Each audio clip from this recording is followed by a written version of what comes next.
Protect Our National Parks 1,000-piece Jigsaw Puzzle Collage.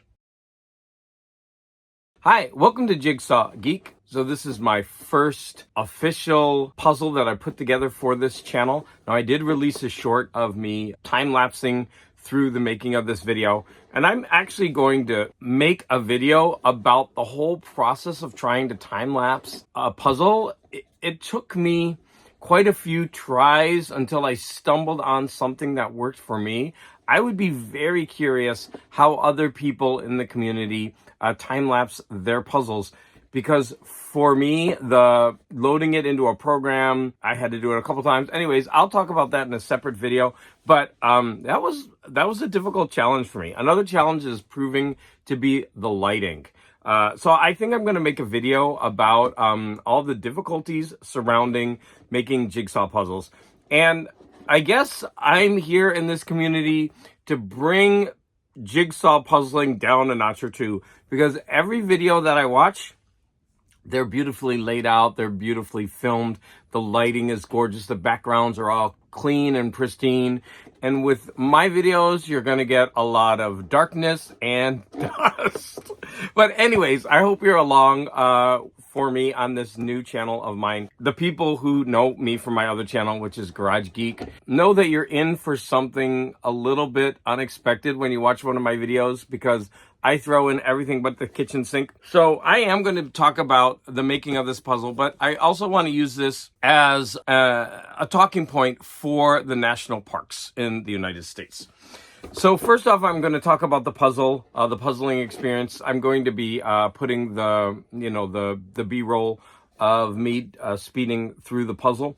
Of course, I started with the edges, and then I bought this table, which is nice. You can adjust it up and down, and you can raise the lid of it. I mean, the thing. Now, it's not perfect, because whenever you do a puzzle like this, number one, if you're filming, you have to do it horizontally. Yeah, not vertically, horizontally, right? So you're always going to be working on it from the side, basically, especially if you're filming it. Now, when I use my corrugated cardboard sheets, I can turn the puzzle this way and that, and it's a much more satisfying experience. But when I'm filming, I can't do that, right? Because you got to keep the image stable. And then, of course, when you make a short, you can turn it this way, but you're basically puzzling sideways. And it's not that big of a deal, but I don't think it's as satisfying as working on it the way that it's supposed to be. I would also like to hear your comments in the puzzling community about that conundrum. After I did the edges, I immediately started going for the lettering, because for me, the lettering is the easiest. No, I lied. I did this first. So there is, you'll see in the video, I sped through this.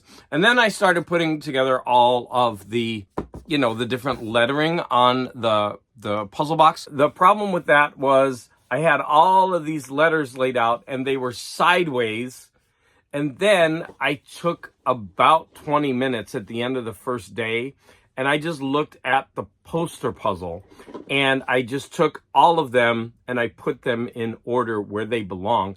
And so many of them just snapped into place. It was really interesting and satisfying. But one problem with this particular puzzle is that it did not stick together well at all. All the pieces would, once they were in place, they would just come off.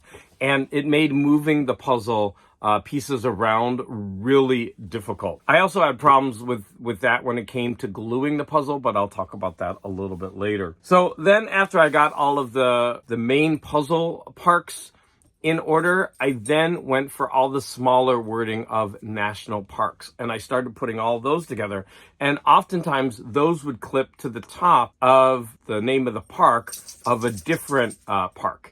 And so it started to come together, and it was really interesting. After that, I went for, different kind of colors and patterns. For example, the sequoia one was pretty easy to do because those puzzle pieces were a little bit distinct. Although Carlsbad Canyon had similar pieces, and so I was able to do kind of both of those at the same time. I went for a lot of the blues. Those pieces stuck out. And then, as you can see from the video, I just kind of was filling in the details. since there were so many different areas to do in this puzzle was never, almost never shape sorting. You would always go by color or by pattern or by letter. And so that made doing this puzzle really a lot of fun. The big drawback for me on this puzzle is that all the pieces would fall apart, but it was still a beautiful puzzle and a very satisfying puzzle to do. When it came to gluing the puzzle, I was at the end of my glue, so I glued the front and I got the whole front done. After letting that set, when I turned it over, I ran out of glue, and so my husband had this really old Mod Podge. I used it, and it wasn't a smart thing to do because I think it was past an expiration date. It was so smelly, and then it came out all gloppy and snotty. And then as I spread it around the puzzle, it just, even though it dried overnight, there were still some patches of stickiness. On the whole, I don't mind gluing puzzles, but I am going to try the strips that you stick to the back, because sometimes when you glue a puzzle, it will leave a kind of residue. Although it's translucent, there is a kind of residue on the puzzles. As you can see, I'm using these puzzles as art pieces to store in a portfolio. You know, I want the puzzles to look their best when they're inside that portfolio. Now, speaking of portfolios, I thought I would go ahead and show that, and I didn't realize that, you know, I'm wearing shorts. It's really hot in Los Angeles. The table that I have outside is see-through, so you get to see my legs in this video. This puzzle just fit inside the plastic sleeve. I mean, it was top to bottom, like snug. Although there was about, about 2 inches of room on the sides, and I had to end up like really pushing it because of the glue to get it all the way through. After I fill up this book, I'm probably going to have to rearrange the puzzles because I don't like having a horizontal puzzle next to a vertical puzzle and stuff like that. If you all also notice that I skipped a page because I have 4 of the Universal Monsters puzzles, and I'm going to put all of those right in the front. So I took the time to film the process of me gluing and putting the puzzle in the portfolio, because those are parts of the puzzling that I go through, and I wanted you to see that because it is a process, and it adds an extra day or so, because once you put a layer of glue on the puzzle, it normally does dry in 20 minutes, but I like to let it sit overnight just in case. Now, another problem that I had with the glue in this puzzle is that for the first time ever, some of the glue stuck to the corrugated cardboard, and when I actually removed it, it removed small pieces of the art on the cover of the puzzle. And I was a little bit bummed about that, although I can take a magic marker and easily color that in. But that's another reason why I think that I'm going to start trying the sticky sheets. And it's only because I used a really, really old Mod on this gluing to do the backside. Now, you've been probably hearing my dog, and he's next to me in the background, and he's just moving in circles trying to find a comfortable position. As I stated, I want to talk to you a little bit about the national parks. So I have a goal of trying to go to all of the national parks in the United States. Sometimes in the summer, I go on road trips and I go across the country and back, and I hit as many national parks as I can. But not only do I hit the national parks, I try to hit all the national parks sites and monuments, and there are only 63 national parks, but when you add in all the national monuments and sites, rivers and roadways, the number grows exponentially. There are so many. So if you're trying to do all of those and you're going in an area, you're really going to be hitting a lot of different things, and it takes up a lot more time. I know some people who only just go to the national parks, but I try to do other things than that. And so when I first started, I had this passport book. When you go somewhere, you just randomly put some stamps of where you've been, and it has the date. And if you want, you can put some stickers in here. So these are all different places that I've been. But after a while, I graduated to this book. Now, that meant that all the places that I'd already had stamps for, I didn't have stamps for in this book. And you have to go back and try to get them if you can. And every year, the National Park System puts out a series of stickers, and you can add these stickers into the book. And then when you actually go to the place, you get the stamp there.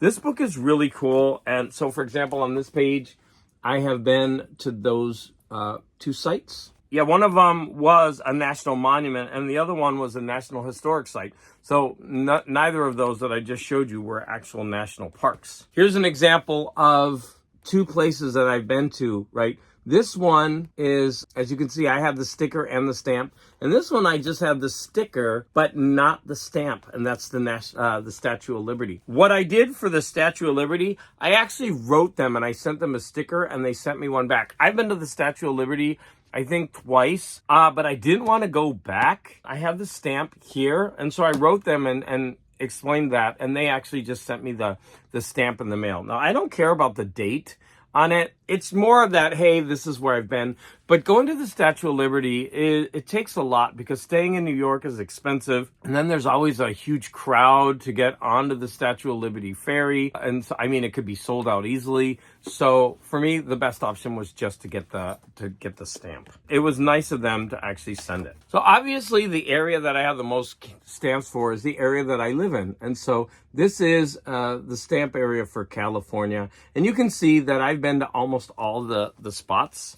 Let me turn the page. So I do still have some more to go through. So for example, Kings Canyon I've actually been to, but I don't have the stamp for here. I haven't been to Lassen yet, or Lava Beds. Maybe this summer. To take it even further, I recently got this book, which is a journal.